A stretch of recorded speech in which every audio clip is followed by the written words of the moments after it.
Welcome to ILTV's Israel Daily. I'm the Jarga Velazi, and before we begin, we want to thank the thousands of you who have already subscribed to our new streaming platform, ILTV+. Your support is helping us to bring you the best and most unique content from Israel every day. And now, coming up in today's newscast. 2 earthquakes hit northern Israel in the span of less than 24 hours. Shas party leader Aryeh Deri resigns from the Knesset as part of a plea deal. Is former Prime Minister Netanyahu any closer to reaching a deal? And the Diaspora Affairs Ministry releases a grim report on antisemitism, incidents around the world skyrocketing in 2021.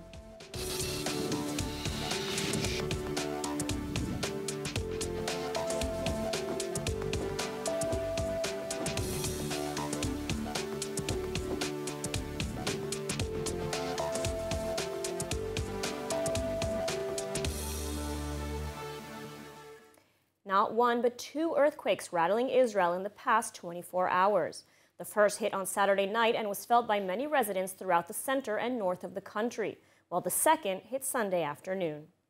According to the Israel Geological Survey, at around 12:30 p.m. on Sunday, a magnitude 3.5 earthquake hit the northern part of the country, with the epicenter located just 16 kilometers southeast of the city of Tiberias, situated on the shores of the Sea of Galilee.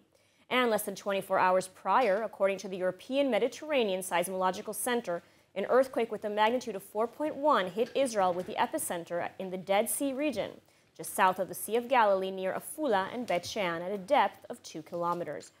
Residents throughout the region and neighboring Jordan reportedly feeling the quake, though no injuries or damages were reported. And ultra-Orthodox Shas party leader Aryeh Deri has submitted his resignation from the Knesset on Sunday as part of a plea bargain agreement.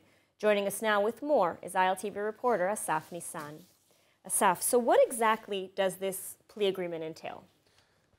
So Lidal, what we've seen this morning is Aryeh Deri, head of Shas, and still head of Shas, has signed the official plea deal, saying that he will resign from the head of Shas. Now, this deal was signed this morning with the Knesset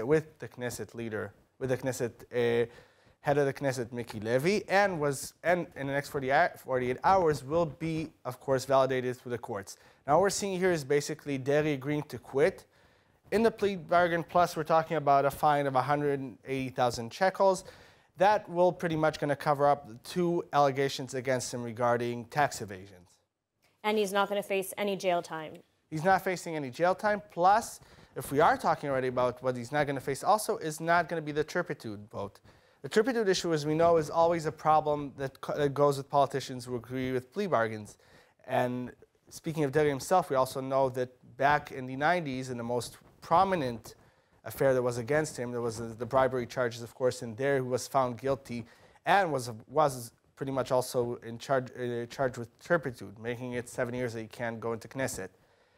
The difference this time is we're seeing he was not also titled with moral turpitude.